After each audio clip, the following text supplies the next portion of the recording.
Gente com pneumonia no início da semana. Gente, maternar e trabalhar não é fácil. E sem contar, né, que acho que hoje a gente vai ter um debate muito interessante sobre isso, né? Sobre o trabalho, sobre maternar, sobre academia. Acho que a Helena Ferrante dá um caldo bacana para a gente Uhum. pensar essas várias situações. Assim, eu sou suspeita, porque depois que eu li, né, A Filha Perdida, li não, depois que eu vi o filme na Netflix, eu fiquei encantada com a Helena Ferrante, eu fui procurar outras coisas dela, e aí eu descobri também uma série na Netflix chamada Minha Amiga Genial, que é perfeita também, que faz parte, né, de uma coleção de livros dela chamada Tetralogia Napolitana.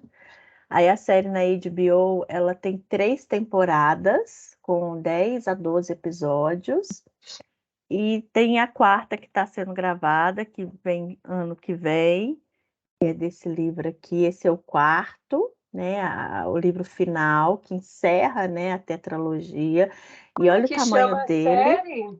Minha Amiga Genial. Mas Deve é estar em da inglês da HBO? HBO, deve estar em inglês, deve estar Minha Amiga Brilhante, My Brilliant Friends. Mas a série é dublada e tudo mais. E esse livro, olha o tamanho dele, e eu li em 3, 4 dias. Eu fiquei assim, sabe, me devorou, o livro me devorou, a série me devorou. E a Helena tem esse poder na escrita, né, de chamar a gente para viver esse universo. E a tetralogia é muito semelhante à Filha Perdida de hoje, né? Os personagens têm quase os mesmos nomes, têm quase as mesmas vivências, se passa numa Nápoles, né, suburbana, que lembra muito um Brasil periférico, e acompanha a amizade e as intrigas e a complexidade do que é o ser humano desde a infância até a velhice, né? Que acompanha essas duas, a Lenu e a Helena, que narra, né, toda a trajetória, e a amiga dela, a Lila Rafaela Cerulli. E é muito, muito, muito bacana. Então, tudo que a Helena tem feito, eu tenho acompanhado. Tem os livros dela também que eu quero ler. É, Ela tem também um spin-off desse livro, infantil, Gláucia, que conta a história da boneca que ficou perdida durante a noite. Ela conta, é uma noite de verão, que é um spin-off de como ficou essa boneca perdida na praia. Então, a visão da boneca perdida na praia, infantil. Eu quero ter também, depois, dar uma lida. Bom, acho que eu já trouxe as minhas impressões da Helena. Vou passar para a Gláucia. A Gláucia é nossa convidada hoje.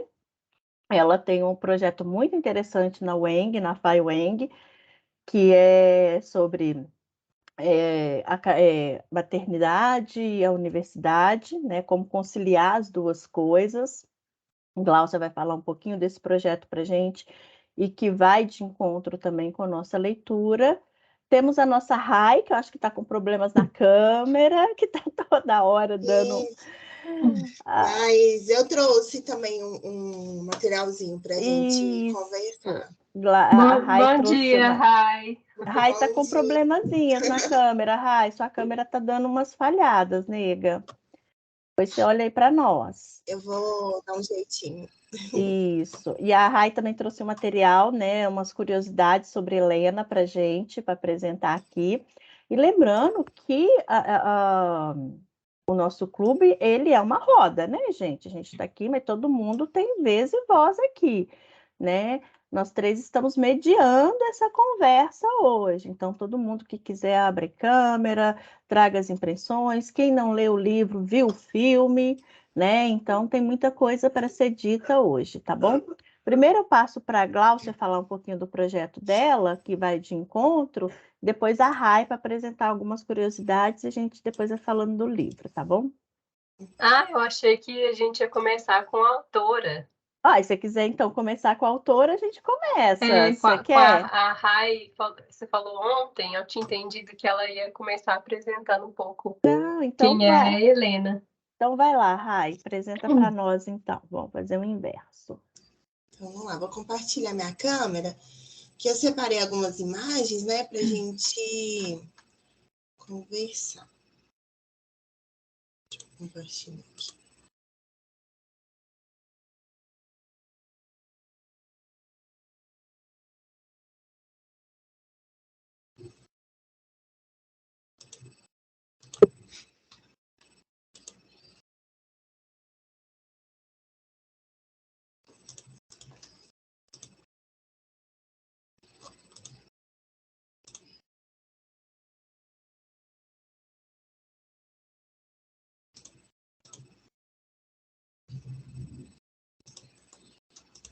Só um minutinho, gente.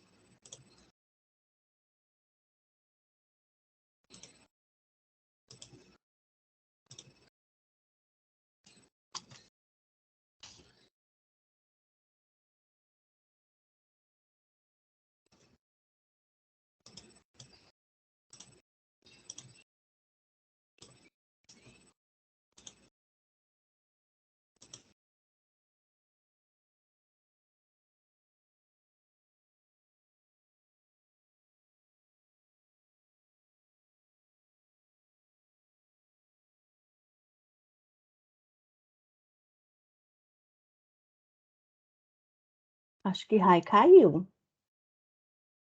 Rai? Ela caiu, que eu estava tentando voltar aqui. Rai? Oh, eu caí, né? Você deu uma caída e levantou. Ah, então vamos embora. Deixa eu apresentar aqui para vocês. Opa, lá. Bom, então, né,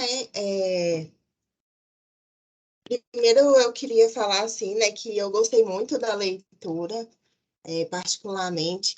Achei muito descritivo, né? A gente realmente se imagina ali nas situações que vão acontecendo e acabam envolvendo a gente, né? Igual a Dani falou, a gente começa e não quer parar mais, assim, a leitura, né? Bom, e aí a gente, até essa semana, né, teve o Tessituras de Nós, né, lá na UENG, e aí a gente já meio que estava trocando uma ideia, assim, né, sobre essa questão da escrita e tudo. E aí a Helena Ferrante, né, não se sabe quem ela é mesmo, né?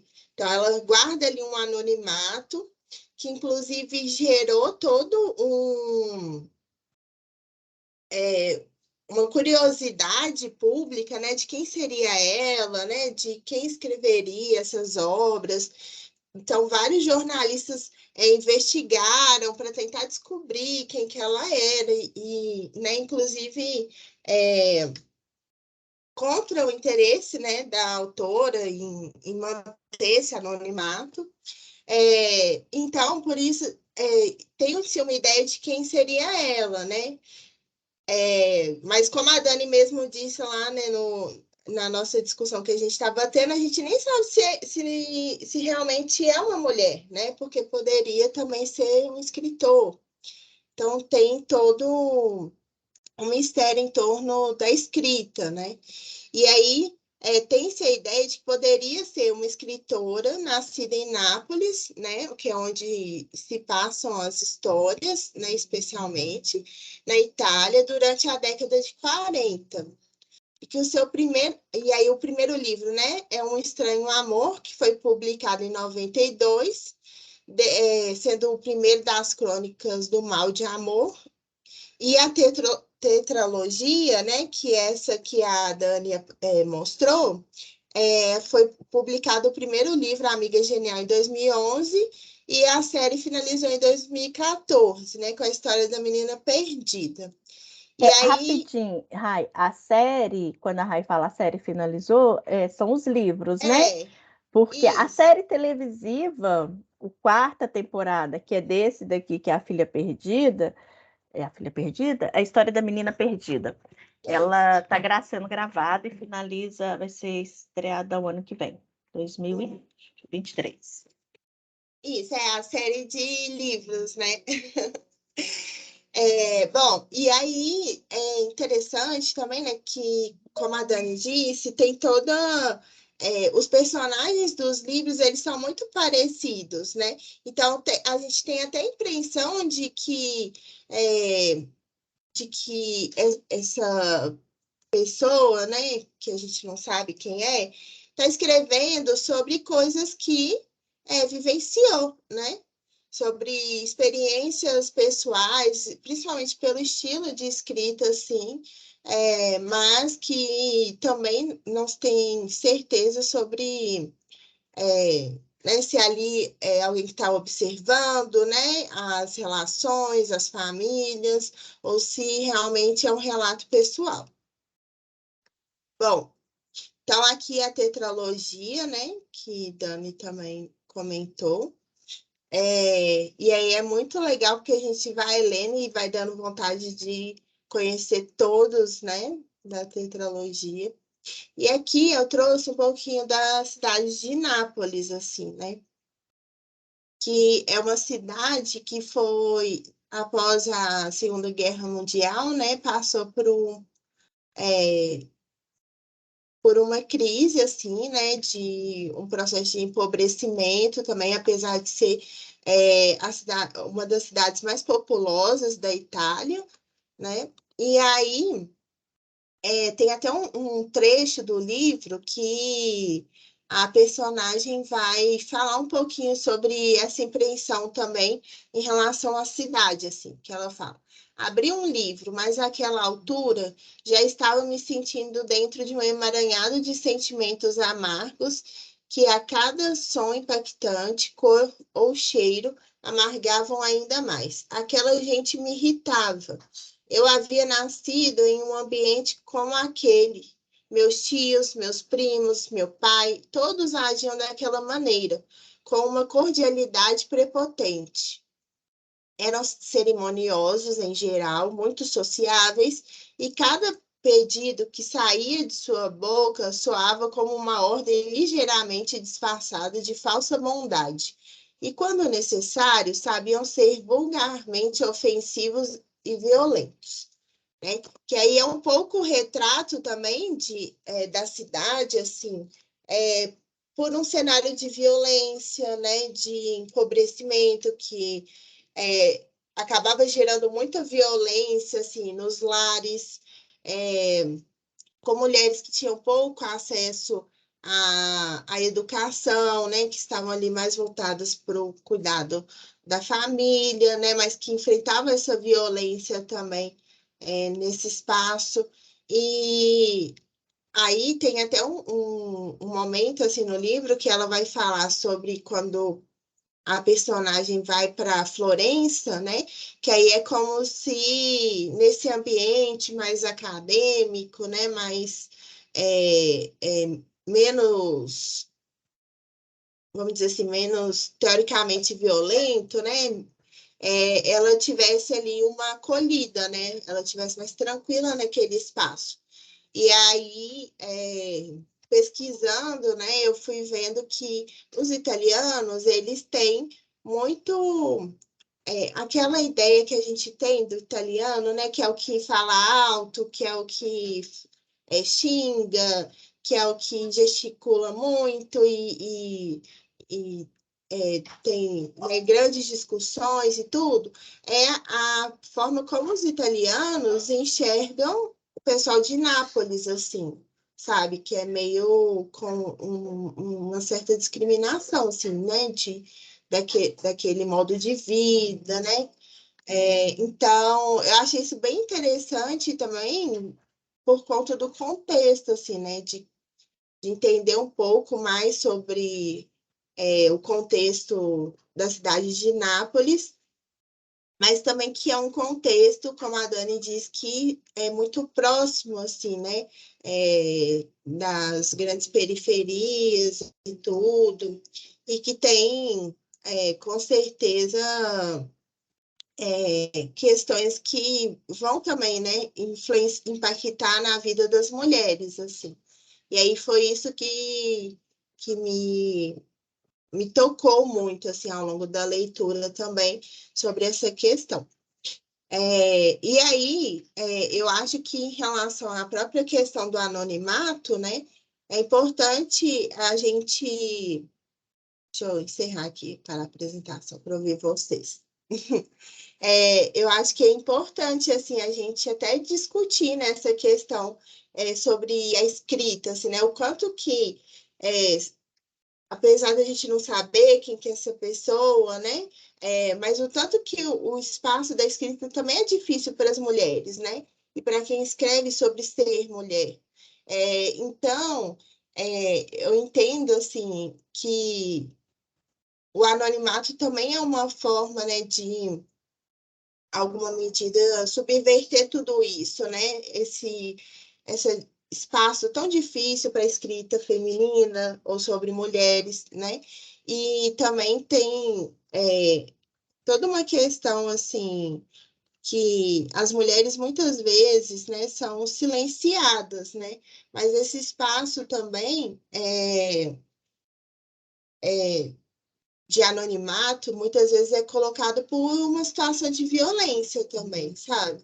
Então, assim, eu estava até comentando, né, lá no Tessituras, sobre o livro Três Guineus, né, Dani, que a gente leu, assim, e que a Virginia Woolf vai falar sobre uma sociedade anônima, né, de mulheres, as Anions, né, que são mulheres que estão ali, não num lugar de visibilidade, né, que não tomam para si um espaço, esse espaço, não ocupam esse espaço, mas ao mesmo tempo resistem de forma anônima, né?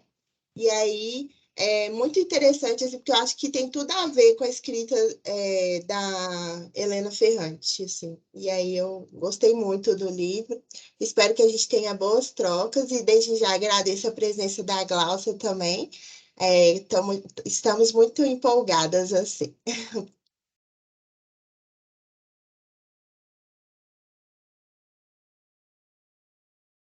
Maravilha, Rai.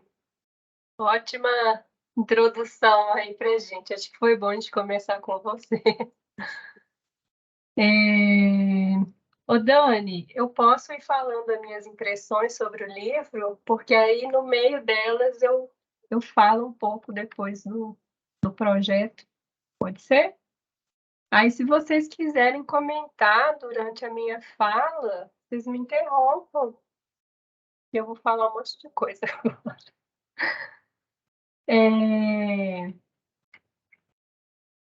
Bom, então eu estou feliz assim, com esse convite, com essa oportunidade de falar sobre maternidade aqui nesse encontro, né? Porque acho que é um dos objetivos do projeto, né? Levar a temática para vários espaços assim da FAI, né? Tentar, como na mesa redonda, as professoras falaram ontem, na mesa redonda sobre políticas de apoio à maternidade, tentar naturalizar, né, esse tema na universidade, né? Então, eu vou relatar aqui um pouco as reflexões que eu fiz do livro, né, a partir das minhas vivências e das minhas interpretações. Eu não sou nenhuma especialista em análise de obra literária, mas achei interessante essa oportunidade de participar aqui, né, pelo tema rico que esse livro traz, que é justamente mostrar um lado da maternidade que é pouco falado, né? A gente pode até falar um lado obscuro da maternidade, que é meio que velado pela sociedade, que romantiza muito, né? Essa face aí da mulher. E acho que o livro deu muito o que falar, né? Principalmente depois do lançamento do filme, né? Que tornou essa história mais popular. Então, eu acho que a Helena Ferrante, ela trouxe à tona um debate polêmico aí, por esse tema, esse mal-estar na maternidade, né? Que muitas vezes é difícil, né, para as pessoas pensarem sobre ele, falarem sobre ele abertamente. Então, a partir desse encontro, né, da personagem da Leda, né, com a família ruidosa e da Nina e da Rosária, e da pequena Helena, né, ela vai remontando aí aspectos da sua história enquanto mãe, enquanto mulher e enquanto filha, né? E ela vai se emocionando muito nessas memórias, né? E aí, durante a minha leitura, em vários trechos eu me identifiquei assim com o sofrimento da Leda. E em vários trechos eu senti uma raiva enorme da Leda, né? E eu acho que o grande ponto do livro é justamente essa ambiguidade, né? Que é o maternar. Acho que em muitos momentos, né? A gente que passa por essa experiência de ser mãe, a gente está bem, né? A gente está conectado com a cria, está feliz de estar ali presente, brincando, curtindo, mas em muitos momentos a gente quer mesmo fugir, né? A gente está exausta, né? Não é cansada, é exausta, né? A gente quer momentos para a gente, sem os filhos, sem o marido, e muitas vezes a gente é julgada como egoísta por querer esse tempo para a gente, né? A mãe, ela é julgada o tempo todo, justamente por uma idealização romantizada de maternidade que a sociedade tem, né? Essa maternidade sagrada, né? Como se toda mãe fosse obrigada a ser feliz, né? E a ficar full time ali por conta dos filhos, né? Como se isso preenchesse a gente em todos os sentidos, né? Parece que o sentido de ser mulher é ser mãe. E a gente sabe que isso não é verdade, né? Nós temos ambições, desejos, projetos, caminhos que não necessariamente se relacionam com a maternidade, né? Então, temos nossas profissões, nossos hobbies, esporte, lazer, nossa conexão espiritual, nossas subjetividades, que vão nos realizar enquanto outras dimensões do ser mulher, né? O ser mãe é uma faceta do ser mulher, né? Então, essa predestinação da sociedade patriarcal do cuidar, né, atribuído como uma função da mulher, pesa muito na vida da mulher contemporânea. E no livro... Peraí, só tomar uma água. Enquanto você toma água, você falou uma coisa assim, você falou que a gente podia falar, né? Eu falo. Lógico, pode interromper. Daí você falou uma coisa assim que é interessante na literatura da Helena, se é que é a Helena, mas enfim, que ela traz esses sentimentos ambíguos que a gente tem pelos personagens, né? Tem hora que você ama, tem hora que você odeia. Na tetralogia ela faz muito isso, né? Tem hora que você ama a Helena, que é a narradora, a Lenu, tem hora que você tem um ódio dela profundo, e aí você passa a gostar da Rafaela, que às vezes você acha que é a inimiga, e na verdade não é a inimiga. Então, assim, ela traz uma ambiguidade dentro da gente, enquanto ser humanos, que a gente fica pensando, né? Você não é um ser único e pleno o tempo inteiro, né? Você tem esses vai-vens na vida, né? Tem hora que você faz coisas que você é amada, tem hora que você faz coisas que você é odiada, porque você é esse ser humano complexo, né? E eu acho que vem por aí também essa ideia do anonimato dela, porque ela toca em situações, né? Quer dizer, se ela aparece, dá as caras à tapa, ela vai ser, sim, completamente demonizada, né? Acho que é por isso desse anonimato também, de ficar livre para escrever o que sente sem ser completamente atacada o tempo inteiro, né? Nossa, ela ia ser julgada demais, assim, né? Se ela se revelasse. E aí, no livro, né, a personagem da Leda, ela revela todas essas facetas do ser mulher em detrimento ao ser mãe, apesar que conta uma história sobre maternidade, né?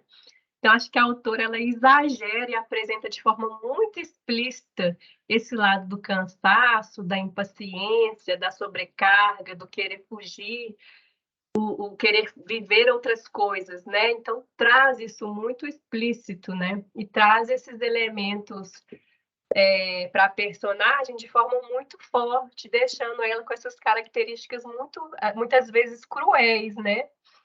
E eu acho que essa exacerbação é até proposital, justamente para mexer com a cabeça da gente e a gente refletir sobre essa maternidade romantizada. Então, eu acho que a Helena quer trazer aí um contraponto né? E realmente a gente fica muito balançada assim com esse livro. Outra coisa que eu queria falar, né, é sobre as pessoas acharem que a mãe vai sentir imediatamente aquele amor incondicional, né, como se o filho fosse a realização máxima, assim, do ser mulher, né? E a gente sabe que existe uma infinidade de maneiras de viver a maternidade. E o amor, ele é construído, né? Com a mãe e com a criança. Eu acho que essa capacidade de amar, né, depende de cada um. E aí cada mulher fará o seu percurso com a sua criança e cada mulher fará um percurso de ser mulher. E aí eu acredito assim que essa capacidade de amar, né, que a gente carrega, se relaciona muito com o quanto a gente já se sentiu amado, já se sentiu querido e acolhido, principalmente pelos nossos pais. E o livro ele mostra muito essa relação conflituosa da Leda com a sua mãe, né? A ameaça que a mãe sempre fazia, que iria abandoná-la, né? Ela não teve uma história boa com a mãe dela, de acolhimento, né? E ela sempre fala que queria sair de casa, até o trecho do livro ela fala que o momento mais feliz da vida dela foi quando ela fez 18 anos e foi embora, né? Então, eu acho que a gente pode também ver traços na nossa maternidade dessa relação que a gente teve com a nossa mãe, né? Acho que a gente carrega muito isso, né, para o nosso maternar.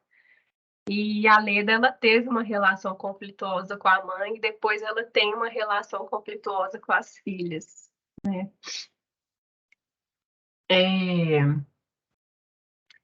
E a experiência da maternidade, né, como a Dani falou aí, ela é muito complexa, né? E ela pode ser muito difícil.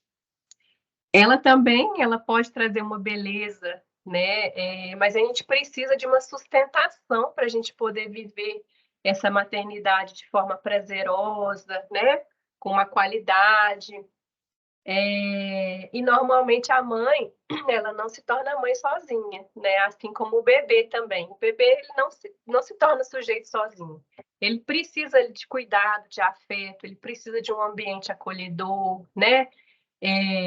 Que cuide dele para se tornar um sujeito integrado, saudável.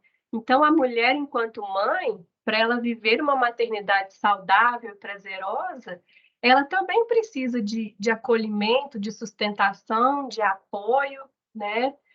Porque a experiência da maternidade, ela traz essa ambivalência que também tem no livro, né? É um trabalho emocional, né, delicado, né? E a idealização de uma maternidade perfeita, ela nega todas as imperfeições que são reais, né? E tudo que é negado, né, e fica sem elaboração, pode se tornar sofrimento e adoecimento, e acho que foi meio que o caminho da Leda aí, né? Então, eu acho que a gente tem que parar e pensar que as mães também precisam ser cuidadas, né, ser apoiadas. E eu interpretei aqui que a Leda ela não foi cuidada nesse momento, né, materno. E aí eu queria ressaltar, né, a questão do direito da mulher a ter uma maternidade de qualidade, né? Essa mulher ela precisa de suporte para viver uma maternidade saudável, né? Onde ela também possa trabalhar, estudar, se cuidar, fazer o que ela quiser além da maternidade, né? E como a Rai disse, né, a maternidade precisa parar de ser invisível, né? Essa invisibilidade aí. É urgente a gente trazer essas demandas maternas para todos os ambientes, inclusive para a universidade, né? E aí eu já vou entrar um pouquinho aí na questão do meu projeto. Eu acho que isso é um reflexo aí da nossa construção social patriarcal, né? Onde para as mulheres são designados papéis estereotipados para as áreas que se relacionam, né, com as esferas emocionais, humanas, domésticas, afetivas e maternais, enquanto os homens, dentro desses estereótipos, são isentos, né, dessas questões. E outra coisa que ajuda a gente a entender essa invisibilidade das mães, né, das mulheres mães, é a divisão sexual do trabalho.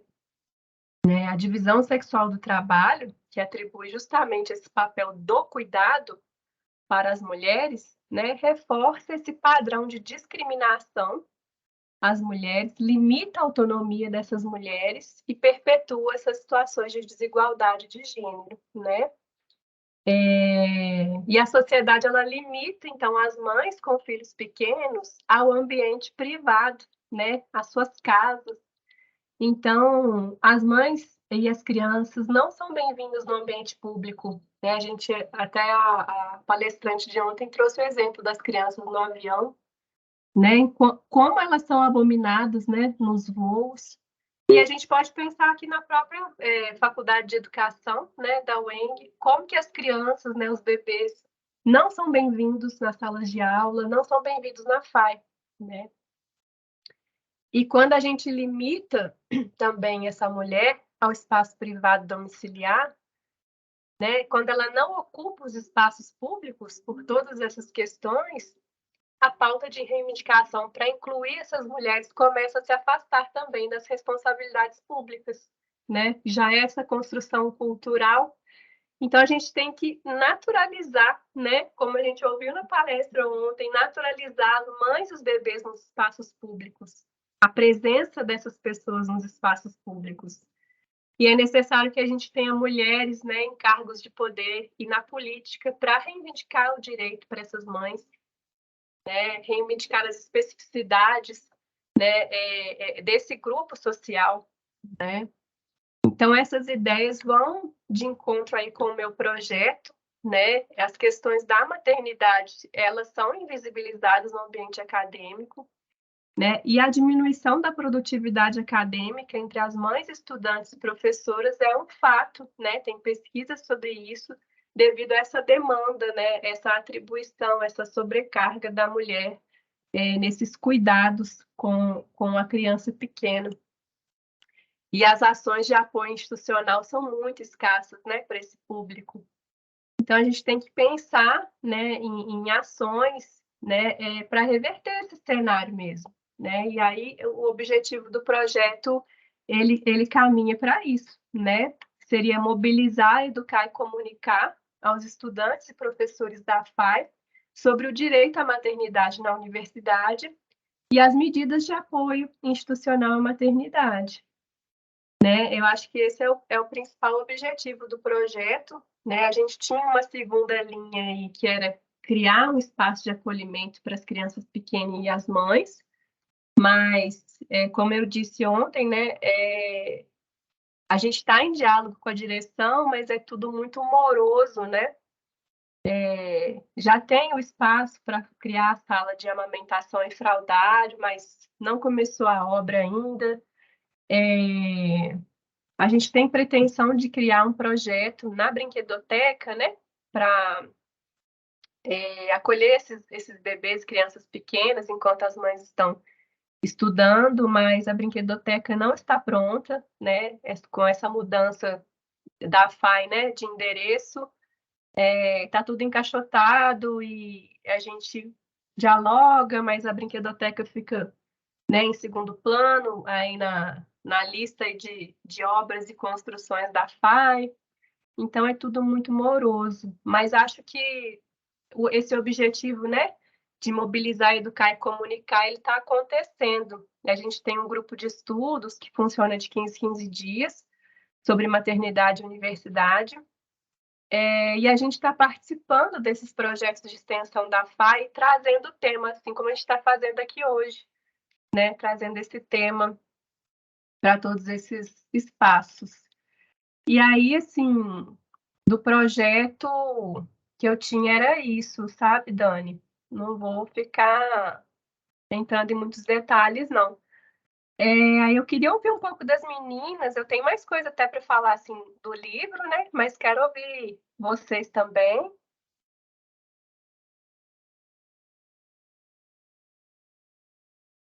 Então, eu usei o recurso aqui, levantar a mãozinha, para as pessoas verem que pode levantar a mãozinha para falar, tá? Então, assim, eu levantei para vocês verem, olha, vai lá na mãozinha para dialogar também conosco. E então, já que eu levantei, já que eu abri o microfone, Eu vou falar, depois você fala, tá, Mari? Eu vou falar. Então, o que que acontece? Eu não consigo, né, fazer uma separação assim tão forte entre a Filha Perdida e a tetralogia napolitana. Porque a tetralogia napolitana, até a própria, eu sempre falo a própria Helena Ferrante, a gente não sabe, mas enfim, até a própria Helena Ferrante já falou que é um aprofundamento da Filha Perdida. Então, muito da Filha Perdida vai estar na tetralogia napolitana, só que com muito mais detalhes e acompanhando uma Lenú, né, que é um pouco a Leda, desde a infância, né, numa Nápoles bem tumultuada, numa Nápoles violenta, numa Nápoles periférica, e que traz também uma questão para além da maternidade, ainda na tenra infância, na juventude, da dificuldade das meninas estudarem. Então, como havia uma dificuldade das meninas entrarem, né, nas escolas depois da quinta série, que tinha que se fazer um mini vestibular para continuar estudando, e elas não faziam porque tinham que trabalhar e ajudar em casa, e como que era difícil romper isso. E ela fala muito disso com essa Lenú, lá na tetralogia, que ela rompe.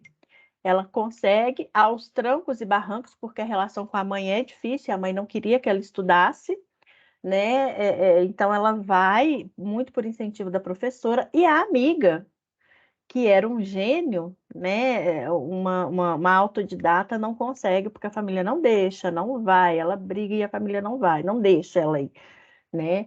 E aí tem esse conflito também do lugar da mulher, do não estudar, né? E aí depois, quando ela fica mais velha e vem a questão da maternidade, né, que parece ter que ser compulsória na vida dela, aí volta esse dilema do não estudo, né? Como que a mulher estuda, como que a mulher cuida dos filhos, que vai um pouco de encontro com o projeto da professora Gláucia, né? Como que eu vou estar ali estudando, sendo que eu tenho que maternar, mas a universidade não me dá um espaço para ser essas duas pessoas, né? E aí a Helena Ferrante faz muito isso na Filha Genial e aprofunda um pouco mais na Filha Perdida com a Leda. E aí eu queria só ler uma passagem, e depois eu convido a quem tem acesso ao chat também ler uma passagem que a Alice colocou, que é muito interessante. Depois, Alice, você levanta a mãozinha e conversa com a gente também, tá? Que ela fala que ela está tentando estudar, mas as filhas não deixam, né? Muito barulho, muito tumulto. Lá na página 58 do livro, quem tiver com ele aí, quiser acompanhar, ela fala assim, né? Inicia o segundo parágrafo assim. é, Na verdade, ela inicia o primeiro, vou começar do primeiro. Eu estava esgotada, me lembro. Marta não pregava os olhos de noite, dormia só um pouco de dia, e Bianca estava sempre à minha volta, cheia de vontades.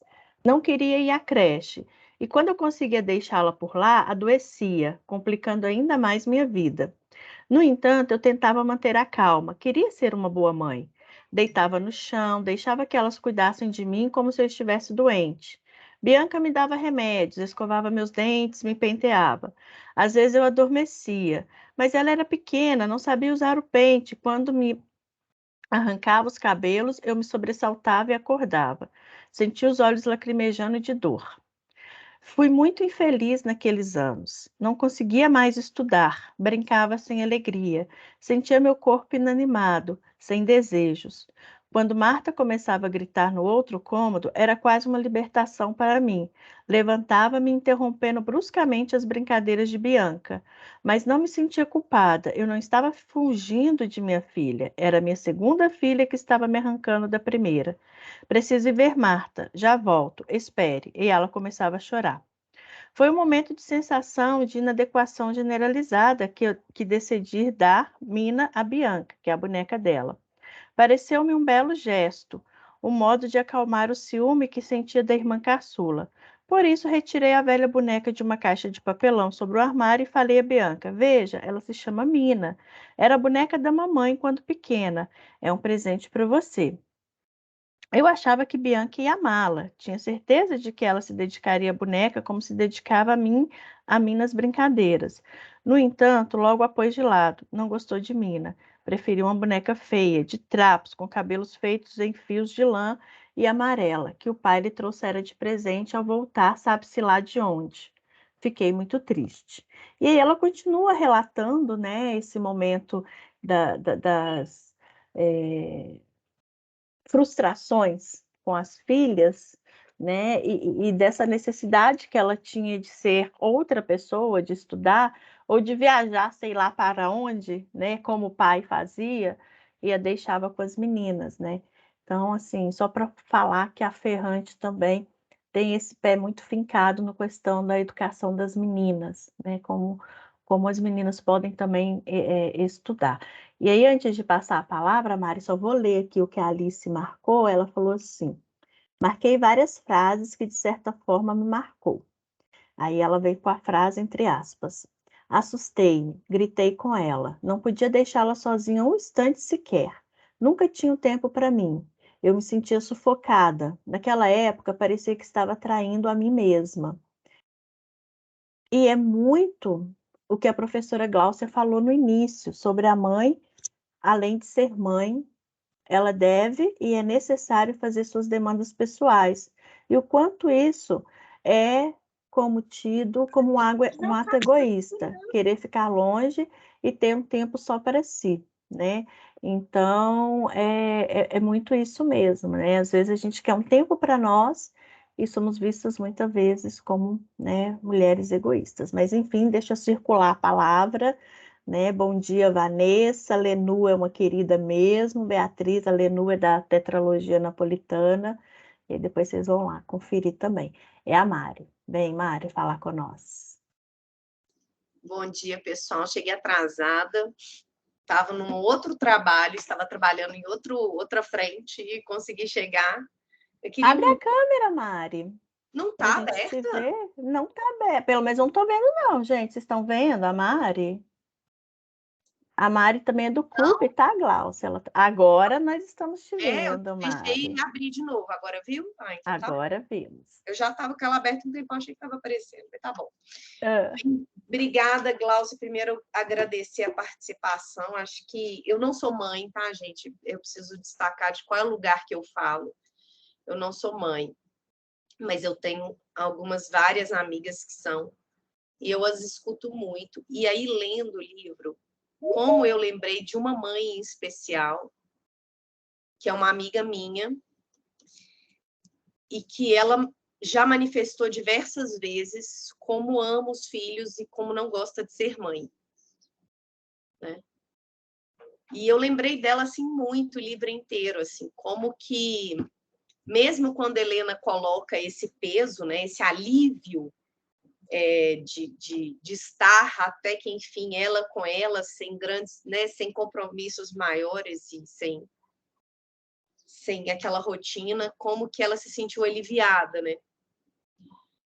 E eu fico pensando assim, o quanto de culpa precisa ser colocado de lado até para dar conta de falar isso, né? Porque há uma romantização, né, nesses movimentos aí que não tem como não sentir culpa mesmo quando, por alguns segundos, minutos ou dias que seja, desejasse que nada daquilo tivesse acontecido, né? Ou que estivesse numa outra situação e como que esse espaço. Então, para falar isso, assim, eu acho que só da mãe dar conta de externalizar em alguns momentos, né? Como gostaria de estar apenas sozinha, né? Porque tem que estar sempre agradecendo, né? A lógica do padecendo, né? Tem várias pessoas já questionando esses termos, padecendo no paraíso. E era para comentar isso. É um livro que mexeu comigo. Eu tenho desejo de ser mãe, não mudou, não alterou, mas como que não é de fato para todo mundo, né? E quando acontece, que a gente possa acolher, né? Fiquei pensando isso, assim, de acolhimento desse sentimento, né? Da maternidade e o que carrega junto. Era isso que eu queria comentar. E ela faz esse movimento constantemente, né? Parece que, assim, essa é uma questão para ela. Quando ela observa a mulher grávida na praia, né? É uma cena que me chamou bastante atenção, ela observando a grávida, que ali é o foco dela principal. mas o entorno dessa grávida, né? E é isso. E era isso que eu queria comentar. Mexeu comigo. Não me alterou, mas mexeu comigo. Obviamente, não tem como passar ilesa, né? Por o Helena Ferrante.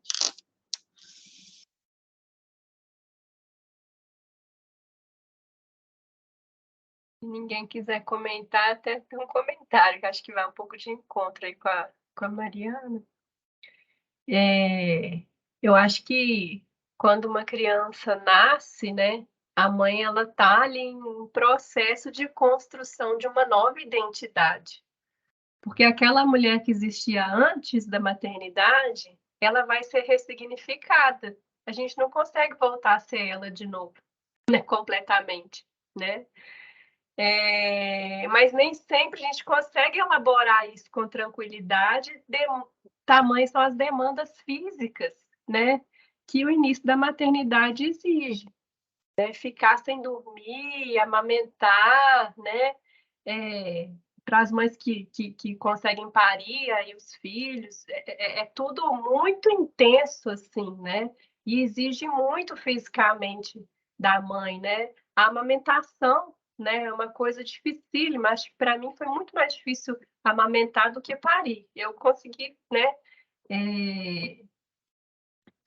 realizar um parto natural, mas as pessoas se espantam às vezes quando eu conto, mas eu falo, gente, mas amamentar foi muito mais difícil. Ainda amamento a Alice está com 1 ano e 4 meses, minha filha, e a gente não sabe amamentar, e a criança também não sabe mamar, né? É um aprendizado ali, né? E nisso tudo tá a cabeça da gente bagunçada, a gente se olha no espelho, a gente não se reconhece, a gente olha assim, quem que é essa mulher acabada aqui de tanto trabalho materno, né?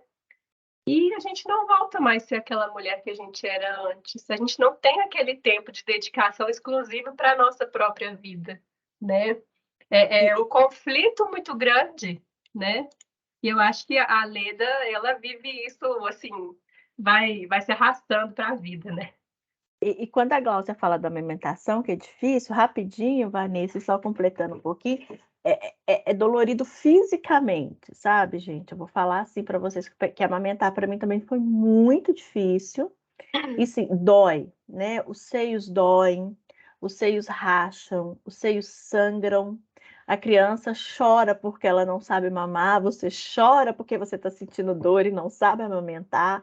Então, assim, é uma dor física também, né? É claro que depois que você pega o jeito, é muito fofinho, né? É muito gostoso. Mas até você entender esse processo, a dor é física mesmo, não é só uma dor de sentimentos, é uma dor física, né?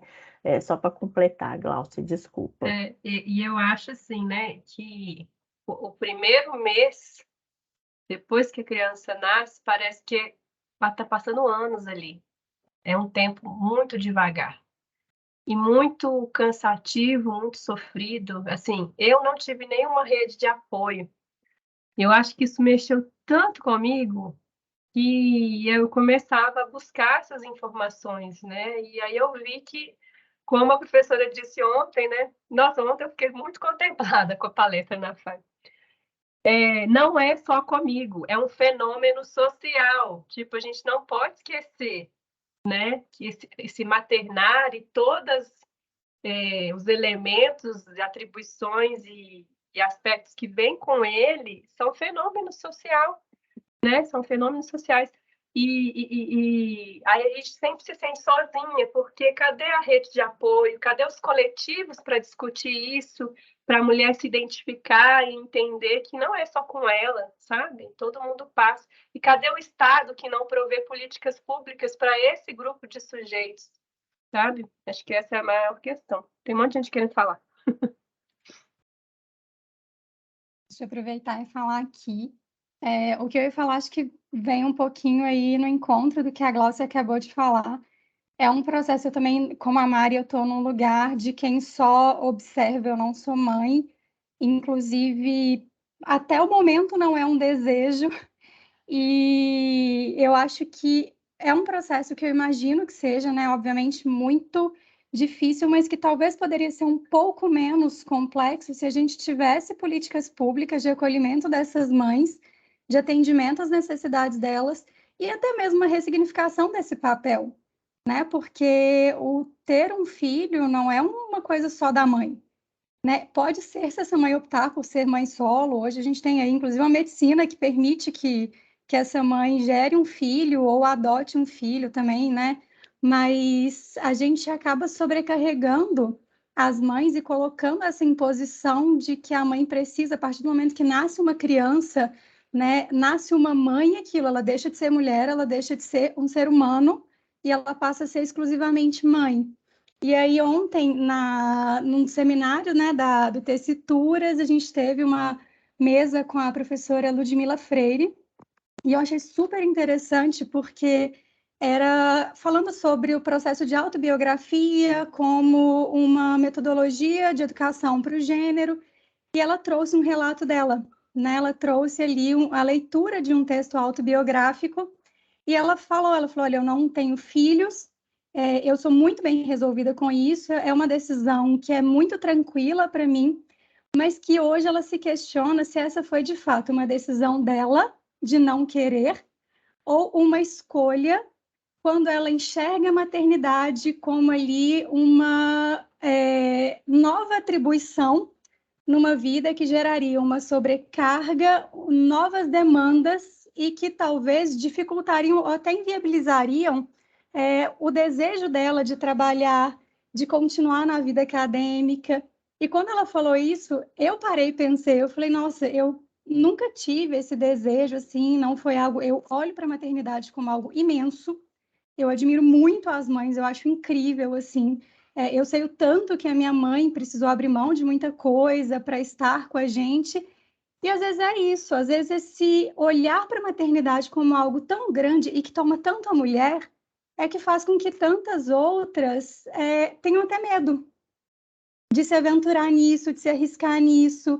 Então, às vezes não é um não querer, mas é um ter medo de assumir um compromisso que a gente sabe que toma, que é um compromisso que esgota fisicamente, emocionalmente, e que não precisava ser assim, né? E eu acho importante que a gente fale sobre isso para, num trabalho de formiguinha, ir ressignificando essa maternidade e entendendo que ela não precisa ser uma coisa exclusiva da mãe, né? A rede de apoio, a presença de pessoas que acolhem e auxiliam nesse processo, participam diretamente nesse processo, pode amenizar um pouco esse peso que eu acho que a maternidade tem para nós que somos mulheres. Escolher ser mãe é uma decisão muito complexa. Não é uma coisa só, tipo, eu vou ter um filho, é bonitinho. É bonitinho, é lindo. Criança é a coisa mais linda que tem, né? É muito lindo mesmo, mas é isso, é lindo, mas te toma tempo, te deixa esgotada, te faz olhar no espelho e falar quem que é essa mulher, né? E te faz muitas vezes escolher entre o trabalho, o estudo, a viagem, o passeio, o barzinho no final de semana e a maternidade. Eu achei, quando a Ludmila trouxe isso ontem, a professora Ludmila, eu parei e pensei, falei, será que eu realmente nunca quis ou eu priorizo hoje, né? E sempre priorizei estudar, trabalhar e conquistar algumas coisas que eu imagino que, de certa forma, vão ficar ali diferentes com o filho. Não acho que piores, mas diferentes. E eu acho que a gente precisa falar mais sobre isso, até para a gente tirar esse peso que a maternidade tem para tantas mulheres. Era isso. Ai, gente, antes de passar para a Raia ou eu para a também queria só dar Gláucia, um comentário. eu só queria pedir parabéns para essa moça que se tornou mestra essa semana, Vanessa Mestra, defendeu dissertação, e aí tá toda com esse sorriso aí, muito largo, porque tirou um peso das costas. Obrigada. E é mestra essa moça, então é só isso, gente, fazendo o papel aqui da mãe orgulhosa, né? Porque eu sou muito mãe de todo mundo e de tudo, então, enfim. Eu só queria comentar um pouquinho antes de passar o que a Vanessa, parabéns, viu, Vanessa? Que ela traz realmente a maternidade, ela mexe muito com a nossa identidade, né? Enquanto mulher. E agora eu sou mãe, para onde que eu vou? E quando eu voltei a trabalhar, que eu chorei um mês inteiro direto, porque eu não estava dando conta daquilo. Eu queria parar de trabalhar, eu queria chutar o balde, eu não quero mais trabalhar, porque eu não estou conseguindo fazer essas duas funções, ser mãe e trabalhar, não consigo. A cabeça da gente entra em parafuso, assim, é uma coisa muito, muito forte, muito pesada mesmo. Só eu queria dar esse relato aqui. Isso é real, oficial, né? Não sei quem que é a próxima na fila aí, Dani. Eu acho que é a Rai, depois a Bia, Beatriz. Eu ia comentar rapidinho, assim, meio no sentido que as meninas estão falando da identidade, assim, que eu também não sou mãe, né, mas eu tenho uma amiga que tem um filho de 12 anos, e aí eu fui professora dele, então acompanhei assim, um pouco mais de perto, né, de conversar com ela sobre como que é esse processo. E aí ela fala assim, ela fala comigo, olha, Rayane, eu amo meu filho, sabe? Mas eu, apesar de amar ele, eu não amo ser mãe, né? E aí ela separa essa relação assim do que é a relação dela com o filho, né? Quem é a pessoa do filho dela, né? Ela fala, ele é um menino ótimo. Gente, desculpa, Rai, desculpa. Não é a mesma pessoa que eu falei, são pessoas diferentes. É outra pessoa. E essa pessoa também não deve ser eu, né? Porque eu tenho um menino de Não. 12 anos, Rai foi professora dele. Não E a gente tem mas sempre essas eles são muito conversas parecidos, maternas. inclusive. Mas se for também, tá na linha, tá? Enfim. Não, mas não é, mas é porque eles têm a mesma idade, né? Mas, inclusive, são muito parecidos, assim, usa óculos, é igualzinho. Mas, mas assim, essa amiga minha, ela fala assim dessa dificuldade de separar, sabe? Quem é ela e quem é ele. Que ela fala assim, olha, eu gosto de jogar videogame. É um negócio que eu já gostava antes dele nascer. Mas Aí realmente não sou eu, porque eu nem sei jogar videogame, gente. Mas ela fala assim, mas aí é muito difícil, inclusive para ele entender que eu existo além dele, sabe? Que eu já jogava videogame e que isso é uma coisa que eu quero fazer sozinha, assim, que é uma coisa minha, sabe? Que eu quero experimentar, eu quero ter o meu videogame que não é dele também, entendeu? Eu quero ter as minhas coisas e assim, dessa dificuldade de separar mesmo, assim. E aí eu lembrei disso muito num trecho do livro que a personagem fala assim, que eu percebi há muito tempo que Rapidinho, qual que é a página para a gente acompanhar, quem quer Não acompanhar? sei porque eu estou no Kindle. Ah, tá no Kindle, então deixa. Mas ela fala assim, percebi há muito tempo que conservo pouco de mim e tudo delas. Até para Gino, naquele momento, eu olhava com o filtro das experiências de Bianca e Marta, de acordo com os gostos e paixões que eu imaginava seriam os dela, né? Então, essa dificuldade mesmo, assim, que eu acho que, especialmente por essa responsabilização, sabe, das mulheres maior, assim, pelo cuidado, cria essa dificuldade também, sabe? De separar o que é meu, quem sou eu, do que é ser mãe, né? Dessa relação com os filhos e tudo. Então, isso me impacta muito, assim, eu concordo muito com a Vanessa, sabe? De que em algum momento essa relação também com ser mãe ou não ser mãe também é muito mediada, assim. É claro que não é uma escolha, né? Algumas podem escolher, né? Outras não. Mas muito mediada também pelas experiências que a gente acompanha, né? Então, até a própria falta de rede de apoio, que a gente vê muitas mulheres isoladas, sozinhas, né? Naquele processo todo. que eu imagino que mesmo com quem tem rede de apoio seja um desafio, né? Imagina sem essa rede de apoio, assim. Mas eu acho que é isso. E só uma coisa que eu queria falar, assim, que aí da Beatriz, que é sobre a importância, assim, da gente rediscutir os espaços, sabe? Não só da academia, mas os espaços no geral, assim, porque é uma coisa que eu vi muitas amigas minhas por serem mães, sabe? Elas somem do rolê, mas não é elas que sumiram, é a gente que não se aproximou delas e não falou assim, vem cá para casa, sabe? Fica aqui, vamos encontrar, eu cuido do seu filho para você, vai passear, sabe? Porque é aquela frase lá, né, que a gente tem discutido, de que para criar um filho é necessário uma aldeia inteira, né? Então, o que é essa aldeia? Essa aldeia porque precisa existir, porque a educação não é só responsabilidade da mãe ou da família, né? Mas vamos dizer assim, uma função coletiva, né? Todos nós temos responsabilidade também para além das políticas públicas, todos nós temos responsabilidade sobre isso. Nossa, isso é tão importante que a Rayane falou, assim, eu fico tocada, assim, que realmente, né, você ganha filho, puf, o povo some. Então, será que essas amizades não poderiam oportunizar encontros que caibam essas mães? Programas de dia, programas na praça. Ah, a galera gosta de tomar uma. Vamos levar o vinho para a praça? Vamos lá, com a criança, com a mãe, né? É assim, tem maneiras de acolhimento, mas as pessoas não vão mudar a vida ali, né? Por causa daquela mãe. Acho que a chave não vira, né? A mãe mudou a vida completamente, mas as pessoas não mudam a vida para acolher aquela mãe.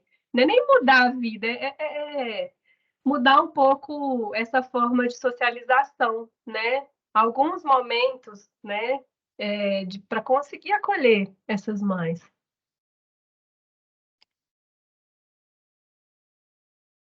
Agora é a Beatriz. Gente, eu ganhei. Olha que linda. Minha esposa acabou de trazer e me deu. Ainda nem sei de que natureza é essa planta, mas ela é linda. Vai lá, Bia. Oi, Glaucia, que saudade de você! Sua menina Ei, Bia, linda, querida. bonita que nem você, lindíssima. Seu esposo também, lógico. Então, eu fiz uma anotação aqui, primeiro sobre a rede de proteção que a professora Glaucia falou. E aí eu estou lembrando, eu gosto muito de mitologia grega, aí eu voltei atrás, né? Fico pensando, fazendo a ligação das coisas, né? Que infelizmente a gente veio dos gregos, né? A nossa base. E qual que era essa base? Uma base patriarcal. E aí eu fico pensando, quando fala que dentro da FAI, que está tentando, de toda forma, criar um local para as mães, deixar os filhos, essa questão da rede de apoio, que as mulheres não conseguem entender, que aquela outra mulher está vivendo aquela situação. Aí me remete a Atena, né? Porque a Atena ela era inteligentíssima, né? Ela inventou diversas coisas. Ela desafiou Poseidon, desafiou não, mostrou para ele que ele era ótimo. Só que ela era inteligentíssima, muito boa, mas tudo que ela fazia era relacionado a ajudar o homem, né? Então, nós mulheres, a gente tem que entender essa questão. Não adianta falar sororidade e nesses momentos que há um corpo diferente, com uma questão diferente, eu não me transportar para aquele local para me fazer uma construção, para mim fazer um diálogo. E aí, tem uma coisa que eu estou pensando sobre mãe. Mãe, aí eu coloquei mãe, 2 vezes. Que eu aprendi numa aula do 3º período, que existe infâncias, não existe infância. né? Que são várias. Se eu estiver errado, pode me corrigir. Porque eu percebo que há, para além da Leda, ali, há uma mulher que se sente indignada com a situação que acontece dentro de casa, né? Eu preciso de uma rede de apoio, preciso. Mas a Leda para a vida dela, porque o esposo dela, bonito, maravilhoso, segue a vida tranquilo. Tranquilo, que olha, produzindo, né? Fazendo todas as coisas dele, e ela para a vida dela, né? E aí eu fiquei pensando assim, que quando tem alguns relatos aí, que se eu tiver errada, pode me corrigir. Tá me soando que, assim, eu escolhi ser mãe, eu vou ali, vou deixar de ser advogada, juiz, agora eu vou me matricular em outra profissão. Eu vou ser mãe. Ser mãe, né? Eu ser mãe. Para ser mãe, aí eu coloquei mãe e mãe. Se eu tô casada com uma pessoa, então é eu e ele, né? E eu vejo esse incômodo da Leda, porque na questão da mulher que ela traz, do meu entendimento, é o seguinte: eu também não sou mãe, e eu entendo essa romantização, que a mãe, ela ama o filho, ela ama estar com aquele filho, sabe? Né? Só que ela é um ser humano, como outro qualquer. Vai ter momentos que ela vai estar cansada, vai ter momentos que ela não está aguentando. E se ela não tem dentro de casa esse companheiro que auxilia ela, porque tem as coisas, eu esqueci qual que é a palavra, professora Glaucia, é como que fala, a mãe tem um leite para dar um bebê, o pai não tem o leite para amamentar, mas o pai pode pegar o bebê para arrotar, para ajudar, né? Para passear, para colocar num carrinho. Não, o bebê chorou, eu vou levantar e vou ajudá-la. Ela trabalha, eu também trabalho. Eu vi que a Leda é essa mãe, que para além desse endeusamento, eu briguei demais, né? Briguei não, né? Porque agora eu sou uma pessoa evoluída, sempre fui, mas agora eu sou mais. Porque as pessoas queriam demonizar a Leda, porque Leda falou que não estava aguentando mais. E aí as pessoas entendem que a Leda está assim, eu odeio as minhas filhas. Não é isso que Leda odeia. Leda odeia ter que fazer tudo sozinha, tendo um companheiro. Aí agora eu pego uma outra mãe, que é a mãe solo, que aí é uma outra conversa. Ela assumiu o filho, ela está com o filho sozinha, sabe? É mais difícil? É, mas eu penso que essa primeira mãe, que é a Leda, é mais doloroso, porque você está ali precisando de um apoio, você vai ter que ensinar o seu marido a ele entender que o filho é dele também, né? Olha, o filho é seu, bonito. Eu também sou doutora, eu também tenho a minha vida e você tem que me ajudar. E é esse desconforto da Leda que eu vi. Eu chorei com esse filme, sabe? E é esse entendimento que eu vejo, sabe? Eu lamento muito, viu, Glaucio? Se eu estivesse na faculdade, eu ia ajudar você aí nesse processo de ter esse local para as crianças, porque tem a solo que está querendo estudar, ter um lugar na vida, mas tem a casada também que está querendo ter um lugar na vida e não tem apoio. Aí para de estudar, né? Para de fazer as coisas. E nós vamos ser as Atenas da vida, Glaucio? Lógico que não, né? Nós vamos nos dar as mãos e nos ajudar. Se eu tiver equivocada, errada, pode me falar, que a gente está aqui para isso, para aprender. Um beijo, Gláucia.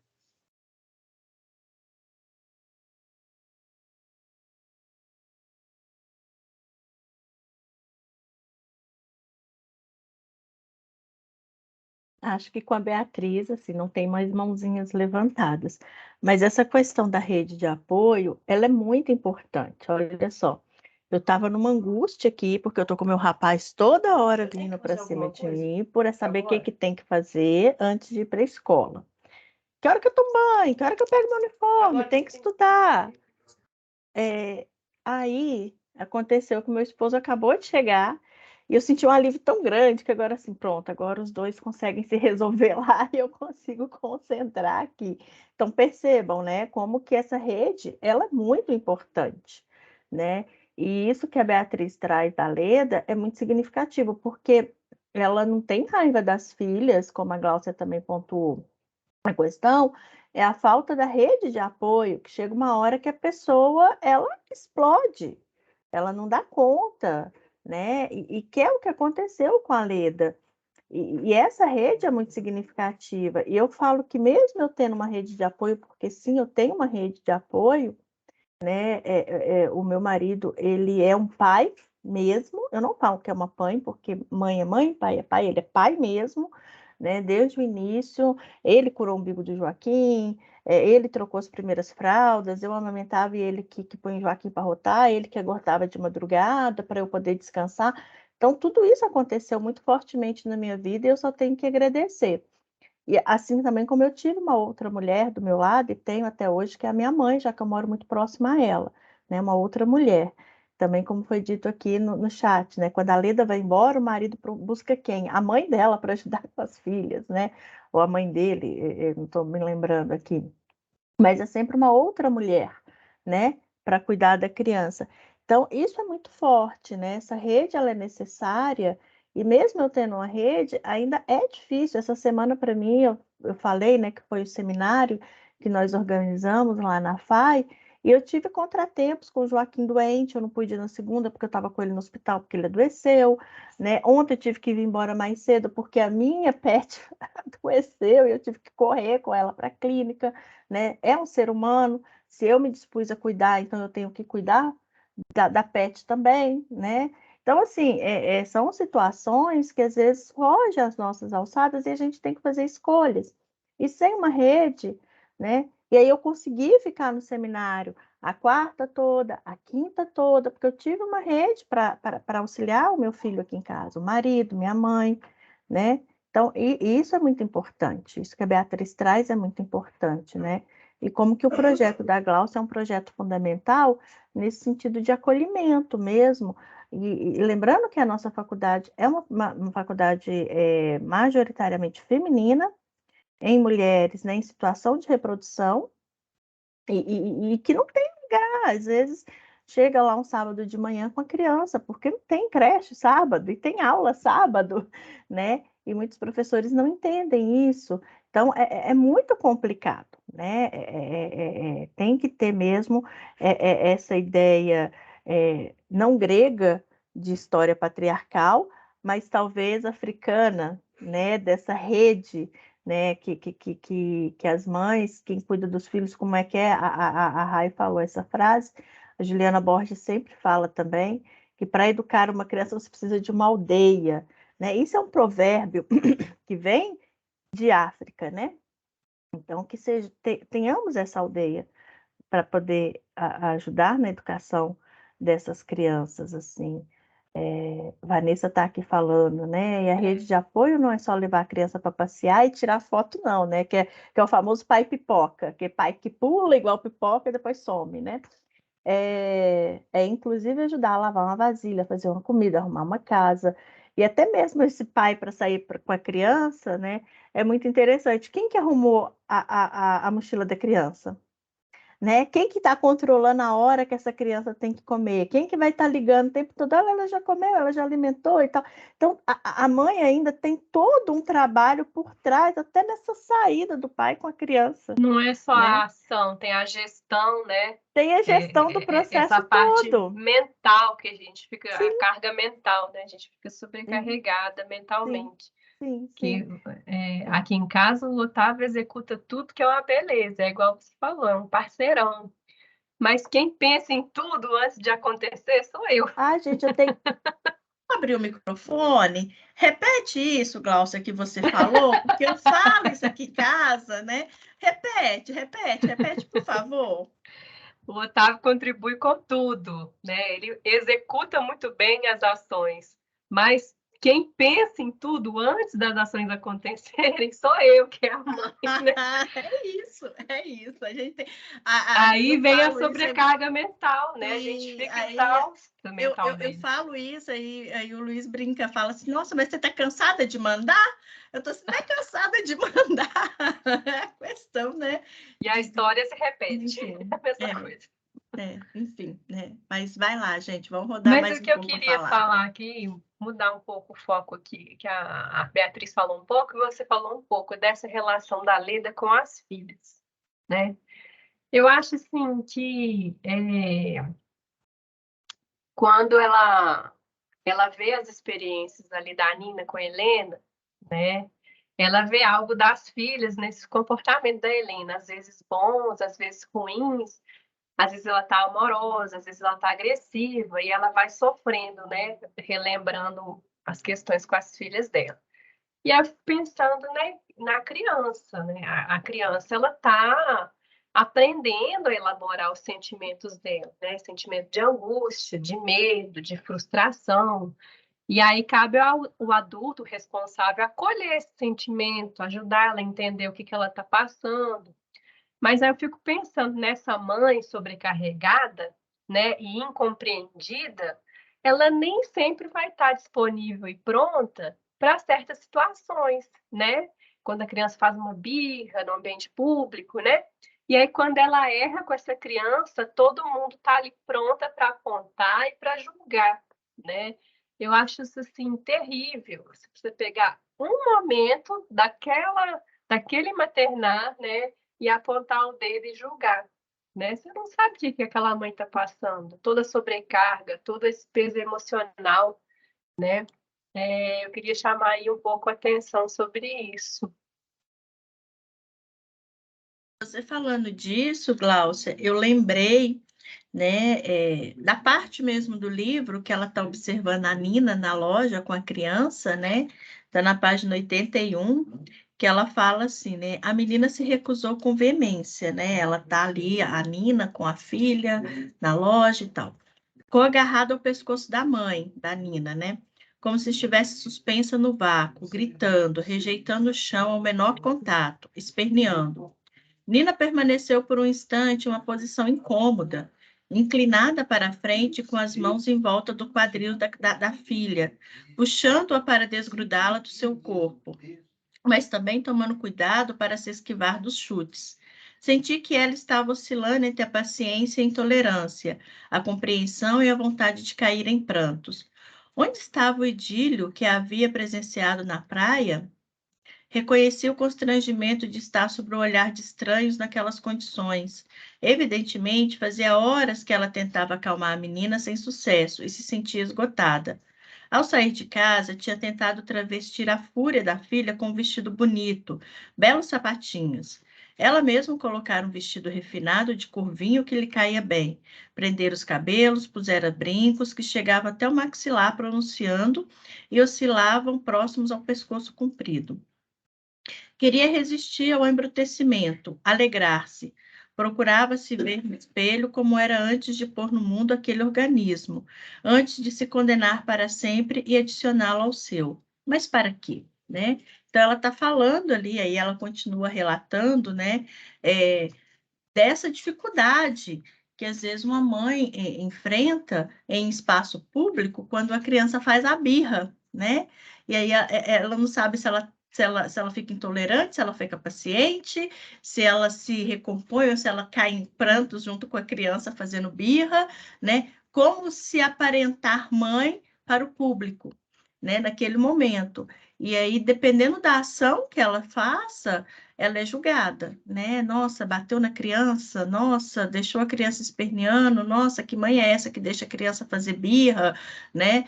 Então, isso a Lena foi observando na Nina o tempo inteiro, né? E a Nina tentando maquiar a coisa toda, né? Maquiar no sentido de colocar uma roupa bonita na criança, colocar uma roupa bonita em si e tentando manter a compostura, mesmo sabendo que a qualquer momento ela poderia, né? Ela já estava, né, sendo observada e já estava sendo analisada por terceiros e julgadas por terceiros também, inclusive pela própria cunhada, que vem depois dessa cena cena toda pega a criança, e aí a criança para de chorar, para de fazer birra, e a cunhada meio que aponta o dedo, olha como faz, você está fazendo certo, né? Você não é a mãe que está agindo corretamente, né?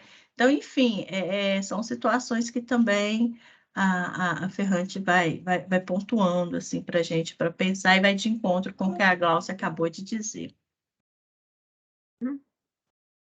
Sobre isso, a Beatriz falou que a Leda foi muito demonizada nas redes sociais, e a Flaviane fala, né? Acho que depois dessa parte, Rosário pega a menina e cuida. Senti que Rosária faz. É Rosário ou Rosário? Esqueci. Faz sempre um papel de mostrar como uma mãe deve se comportar. E a gente tem muito disso, né, na sociedade, esse apontamento, né? O que se espera das mulheres, né? Como uma mulher deve se sentar, como uma mulher deve se vestir, como uma mulher deve maternar, como ela deve cuidar dos filhos. Né? Tá todo mundo apontando para a gente como a gente deve ser, né? E não respeita a nossa individualidade, a nossa identidade, a nossa vontade, o nosso querer. Né? É muito disso mesmo. Esse histórico aí patriarcal. E o mais interessante, né, é que a Rosário, ou Rosário também, agora eu não sei bem, assim, ela ainda não é mãe, ela está gestando uma criança, né, é muito diferente. É verdade. Assim, E no filme tem, no livro não tem, mas no filme a Leda ainda provoca. Você, por um acaso, já é mãe? Para saber, né? Para saber, né, o que se passa, o que é ser mãe, Rosária, né? Então, ela ainda não é mãe, ela está gestando, então ela ainda. E ela está sempre apontando o dedo para a cunhada, né? Olha, você está fazendo errado, você, né? Enfim, aqui está errado, você tem que melhorar o seu trato com a filha e tal. Então, o tempo inteiro a gente tem sempre pessoas apontando o dedo, né, para o nosso ato ali de maternar, né? Nunca tá correto, nunca tá certo aos olhos da sociedade, sempre falta alguma coisa, né? Mas a rede de apoio não vem também.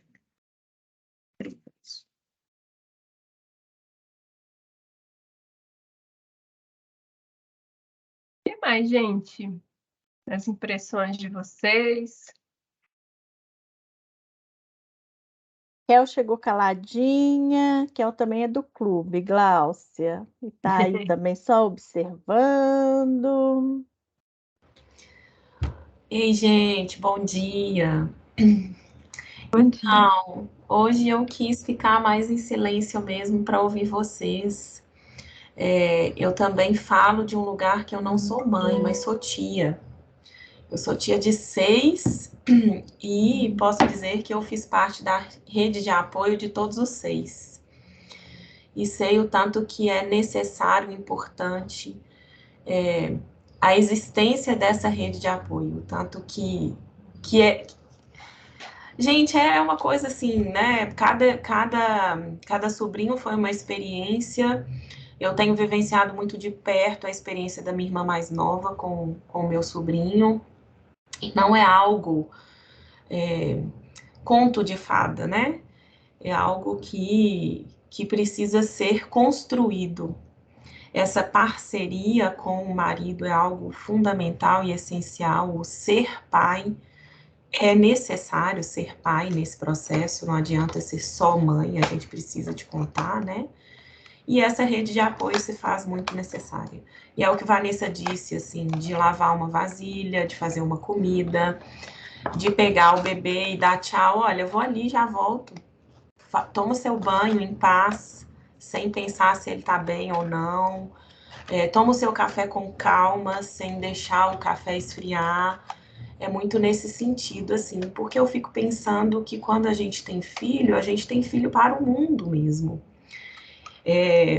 Para cultivar essa vida em comunidade. Se a gente vai cultivar e contribuir, a comunidade também pode contribuir com essa construção aí.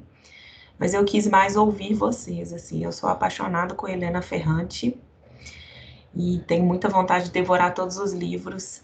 É uma leitura que flui, né? E que a gente se prende nessa leitura. Não é uma leitura que, ai, que chata, né? Vai. Então, eu acho que é isso.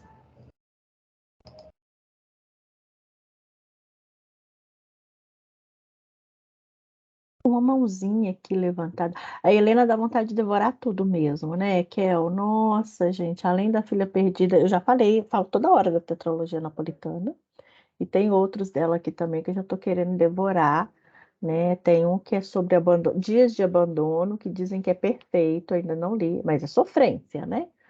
Ainda não li, estou querendo ler também. Enfim, tem muita coisa boa. Angélica está com a mãozinha levantada. Vai lá, Angélica. Bom dia. Eu também não sou mãe ainda, assim, então acho que eu vou falar um pouco também desse lugar de filha, assim. E eu gostei muito da fala da Glaucia no início, que ela falou assim, ser mãe é uma das facetas do ser mulher. Eu achei muito interessante, assim, e eu acho que, por isso eu acredito bastante, assim, que Helena Ferrante é uma mulher, assim, é uma escritora, eu acho, tendo por esse lado. E porque eu acho incrível, assim, achei incrível a descrição dela, assim, dessa ambivalência da mulher mesmo, assim, como mãe e como mulher, porque os filhos, assim, de uma forma geral, eu acho meio difícil, assim, até aceitar essa ambivalência da mãe, assim, de aceitar que ela também é uma pessoa, assim, que além de tudo é mãe, assim, eu acho que eu gostei bastante do livro, assim, faltou um pouco para eu terminar, assim, não consegui terminar ainda, não deu tempo, mas eu já quero ler outros, assim, já estou querendo também buscar os outros livros dela, porque eu achei maravilhoso. Bacana, Angélica. Tem um depoimento da Flaviana aqui que é muito interessante também sobre o zelador do prédio, né, do apartamento dela, o Giovanni, né, que a todo tempo parece que quer ensinar a Leda como se comportar, né? Tipo assim, você é mulher, eu sou um homem, eu faço o papel do homem aqui. Eu vou pescar um peixe, eu vou ligar o ar-condicionado, eu vou mostrar para os meus amigos que eu ainda sei paquerar, né? Então parece que o tempo todo ele está querendo mostrar qual que é o lugar da mulher, né? Qual que é o papel da mulher de submissa frente a um homem também. Eu acho que é um pouco disso também, né? Ela não fala, né, sobre isso claramente no livro, mas deixa a gente nessa impressão. E tem uma coisa, assim, já estamos caminhando para o final, mas tem uma coisa que me incomodou muito no livro. Primeiro é o título, né? Não é incômodo, acho que é uma reflexão, é o título, né? A Filha Perdida. E aí essa filha perdida pode ser tanta coisa, né? Pode ser a Leda, foi uma filha perdida. Eu anotei essa pergunta. Quem é a filha Quem perdida? é a filha perdida, né? Isso É a foi Leda, é a Helena, é a é, boneca? é a boneca, é a Helena, é a Leda, são as filhas da Leda, né? A gente não sabe quem é a filha perdida, né? Podem ser todas elas, né? Ou, enfim, achei o A título gente assim, muito não sugestivo, conversou né? sobre a boneca. A boneca, né? Essa relação também da boneca, que é uma relação ambígua também, né? Uma relação. Enfim, se Glaucia quiser trazer as impressões dela sobre a boneca, que eu também achei uma coisa muito, às vezes, beirando ao bizarrismo, né? Não sei se, enfim. No filme acho que fica mais explícito, assim, eu senti. É, eu acho que com a boneca, ela relabora um pouco a filha que ela foi, a mãe que ela foi para as filhas, e o que ela teme ter feito para as filhas dela, né? E eu acho que esse coisa dela limpar a boneca, tirar a água da boneca, é meio que fazendo essa limpeza da maternagem dela. Eu fiquei assim, viajando com várias coisas, né? E eu acho que quando ela vai se relacionando com a boneca, a gente vê, percebe alguns processos mesmo dessas fases, né? Como ela foi como filha, como ela é como mãe, e a boneca eu acho que representa aí as filhas perdidas, né? Sim, isso é muito legal, isso que você falou, né?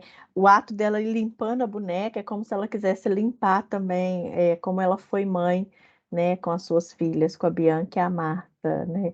Na tetralogia napolitana também tem a boneca da Rafaela, que é jogada, né, num bueiro, assim, e parece que a história se desenvolve logo depois que elas vão buscar essa boneca e tudo acontece, né? Inclusive, né, o último livro, que é sobre a menina perdida, tem uma relação novamente com essa boneca do primeiro livro, né? Enfim, tem uma boneca também na tetralogia. A boneca está ali também para fazer essa liga, né? De se repensar o que é ser mulher, menina, mãe, via boneca, né? Via boneca. Alguém levantou a mão e abaixou. Por quê, gente? Vem falar. Quem que foi? Joyce, se não me engano. Tá aí, Joyce? Ei, gente, bom dia. Eu estou, Bom mas dia. eu estou com um pouquinho de dificuldade para falar, porque hoje a criança não está me ajudando. Ela está Tá me ajudando vendo? muito. Então, Aham. não consigo, desculpa. Super entendemos, Joyce, está aqui dentro do contexto todo da fala. Mas que bom que você está nos ouvindo também e sendo contemplada com um diálogo, né? E uma coisa que ficou me incomodando também, né? Já passo para a Gláucia, é o início e o fim do livro. Eu não sei que impressões vocês tiveram ou que conclusões tiveram, ou se é que temos conclusões, né? Para dizer, ou se fica em aberto, né? Porque ela inicia o livro com um acidente, e depois ela, né, já chega no apartamento, na praia, e ela finaliza o livro com outro acidente que dá a entender que ela morreu, né? E aí a gente não sabe se ela morreu no início, se ela morreu no fim, se ela, né, conta, né, se é uma pessoa que morreu que está contando a história, se é uma pessoa que está no hospital internada, enfim, assim. Ele deixa margem disso? mesmo para interpretações. A minha interpretação é que o livro começa com o final. Ele volta, né? Ele começa com um acidente da praia, e nesse acidente de carro, né? Que ela tá tão atordoada com o que aconteceu, com a discussão dela com a Nina no apartamento, né? Quando ela conta que ela pegou a boneca, a Nina fica possessa, né?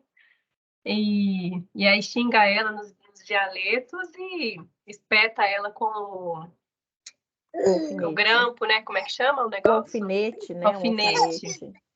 E... Olha o chorinho. Eu choro. Aí ela... No primeiro capítulo, eu acho que ela conta um pouco do que acontece depois disso, né? Ela vai embora mesmo, só que ela tá tão atordoada que ela tem essa dissociação, né? Eu acho que ela tem um adoecimento materno mesmo, a Leda, né? Várias psicólogas analisam o filme e falam dessa desassociação, dessas vertigens, desse passar mal, e essa angústia, ela não ter trabalhado essas questões e ela ficar sofrendo com isso. Isso reverbera fisicamente nela. Então, ela tem essa viagem, né, essa desassociação, que é o nome da psicologia, mas ela sai da realidade, se vê na praia, e se vê com a mãe chamando a atenção ali, né, dela entrando no mar, e aí ela bate o carro. E quando ela conta isso, ela fala da dor e da queimação do lado esquerdo, né, dessa pontada, que é onde que a Nina fincou, né, o alfinete. Né? E aí as filhas vêm do Canadá para visitá-la, ela coloca isso no... Eu entendi assim, gente. Faz sentido. Mas é a questão quando ela fala que está morta, mas passa bem, assim. Que você pensa disso, assim? Olha, eu acho que ela pode ter morrido um pouco, assim, enquanto mulher, né, nesse maternar. Eu acho que é meio abstrato, assim, quando ela fala isso. Mas é uma interpretação, eu acho que a autora joga, assim, no ar, né, para a gente interpretar. O filme também, ele termina meio, né, deixando várias margens aí para interpretação. Sim, principalmente na hora que ela, né, começa a descascar ali a laranja, né, que era uma coisa que as meninas gostavam, e aí ela tá lá. Que acho que é esse movimento das meninas terem vindo visitá-la, né, enquanto ela estava, que o livro mostra. Gostei das suas ideias, Glaucia. Achei legal pensar, né, o inverso da coisa, assim, não tinha pensado. Que isso me incomodou muito, né? Começa com acidente, finaliza com uma morte. Depois você Sim. lê o último e lê o primeiro na sequência. Tá, Parece que encaixa assim, ó. que aí faz esse encaixe, né? Gostei dessa proposta, assim, achei bacana. Gente, acho que todo mundo tem acesso ao chat. Rai colocou aí pra gente a nossa nuvem de palavras. Então, cliquem aí, coloca uma palavra sobre o nosso encontro de hoje. E aí, sempre a gente forma uma nuvem de palavras do que foi o encontro, né?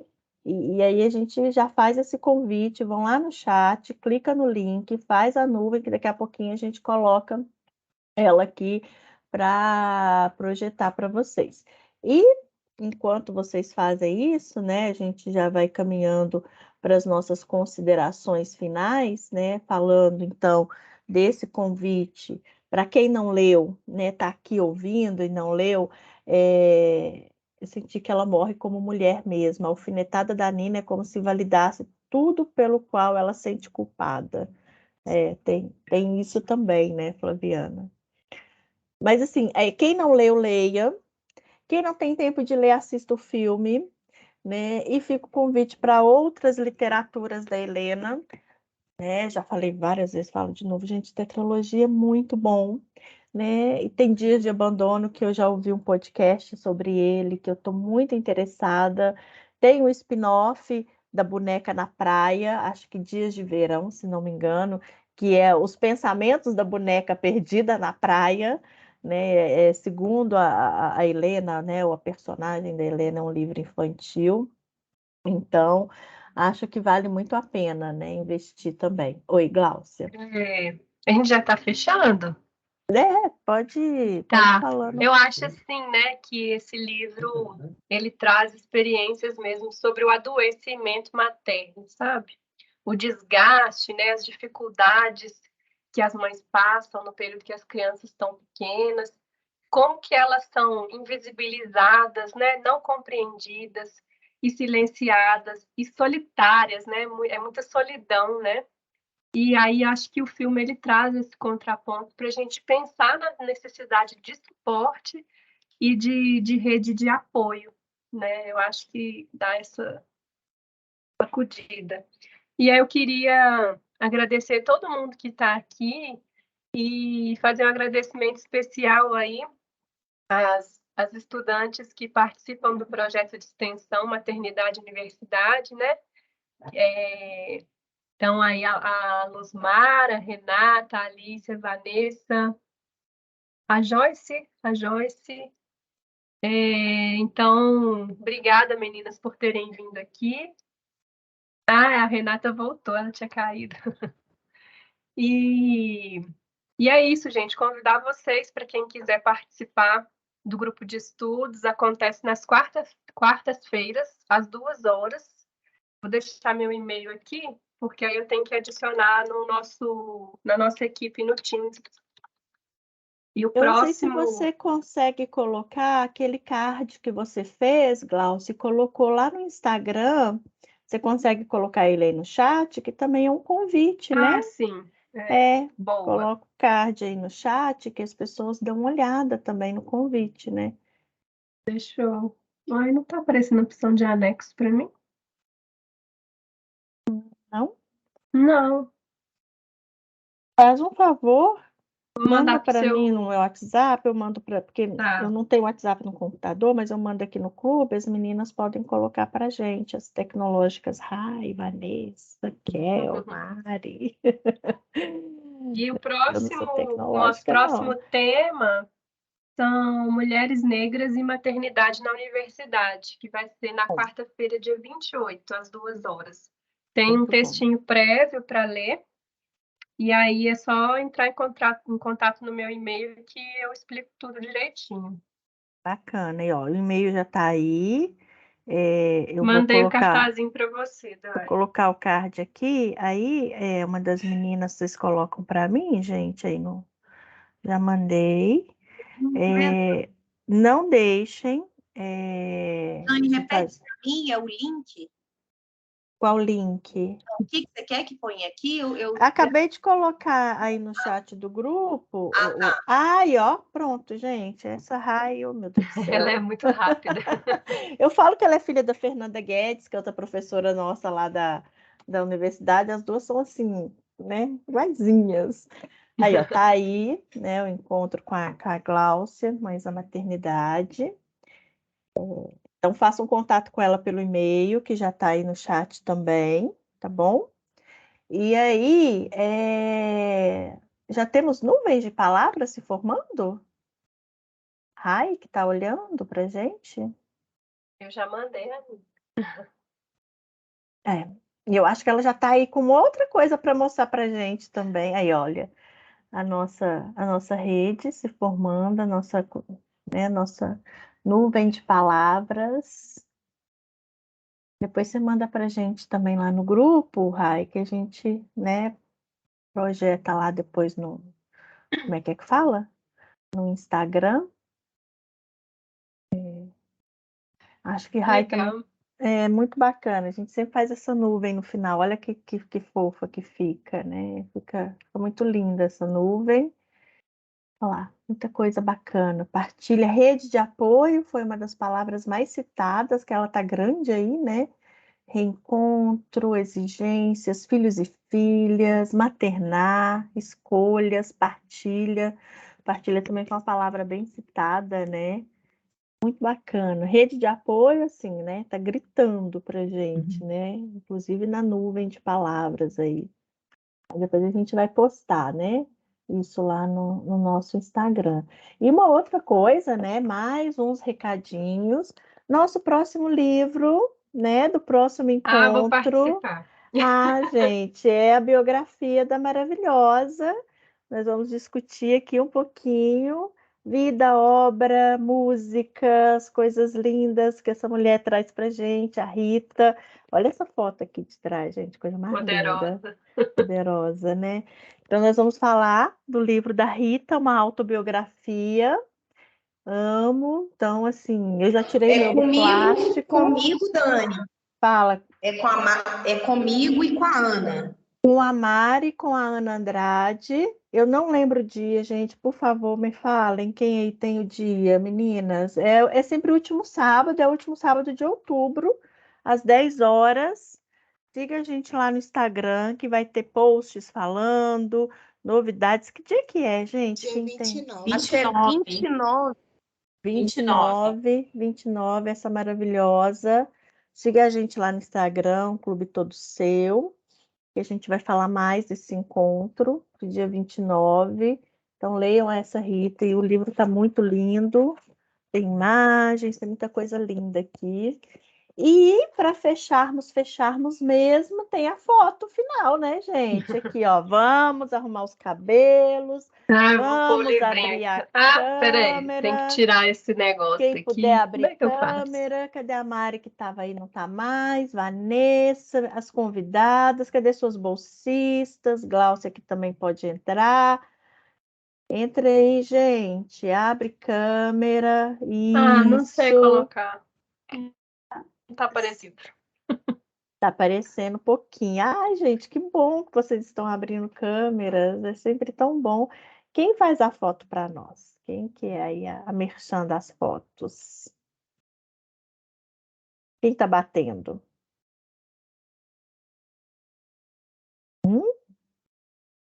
Rai bateu as fotos ou Vanessa, que sempre fazem essas bonitezas pra gente? Quem foi? Foi Rai? Rai e Vanessa estão Mas com batendo. certeza ela tirou. Ah, com certeza. Deixa eu ver se eu não saio de olho fechado, hein? As meninas devem ter tirado muitas fotos, e aí elas escolhem lá as melhores, e vai para o Instagram, marca todo mundo. Nós temos uma equipe de Instagram também muito linda, que elas nunca abrem câmera. A Dani, a Thaís, a Giovana, elas estão sempre aqui, estão lá escondidinhas, né? Mas enfim, temos uma equipe muito linda no clube. E é isso, gente. Muito obrigada. Foi uma conversa muito bacana hoje de manhã. Adorei. Obrigada, Gláucia, por estar aqui conosco, falar do Obrigada, gente. projeto. Né? Foi Obrigada, muito bom. equipe do clube, que é sempre essa lindeza. Amo esse clube, gente, é muito bom. Lembrando que Vanessa se tornou mestra essa semana e ela fez um agradecimento lá ao clube também, tá? Na dissertação dela, ela fez um parágrafozinho lá falando do clube, o quanto o clube é lindo na vida dela, que a motivou na escrita. Vocês têm que ver, que coisa mais fofa ela falando do clube também, viu? Então é isso, gente. Um beijo e até dia 29 de Obrigada. outubro com a maravilhosa Rita, tá? Mari, Ana Andrade e todo o clube, é claro, e todas as convidadas e convidados e convidadas para falar um pouquinho dessa maravilhosa, tá bom? Obrigada, gente. Obrigada, obrigada. Tchau. Flávia, Foi você quer ótimo. falar? Levantou a mão aqui rapidinho. Obrigada. Não? Gente, Luzmar, adorei te ver aqui, viu? Você, para mim, continua no grupo de estudos. Com certeza, com certeza. é isso. Ô, gente, um Muito beijo. obrigada, viu? Foi ótimo, Obrigada. parabéns. Obrigada, Glaucia. Obrigada, Beijo. gente. Obrigada, meninas. Tchau, Muito gente. lindo. Beijos.